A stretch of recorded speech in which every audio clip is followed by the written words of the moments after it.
السلام علیکم ګرانو کتونکو، زه یم اویس محمود او تاسو ګورئ اباسین خبر.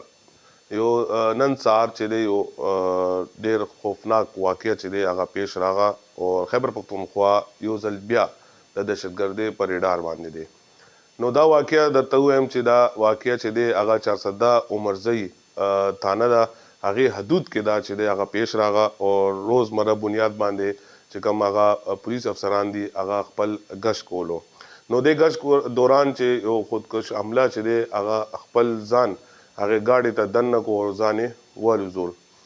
نو دې سره خبرو کو دا چارسده ډیری چې دی دې ته وایي او پولیس چې دی هغه روزانه بنیاد باندې هغه ګشت کولو.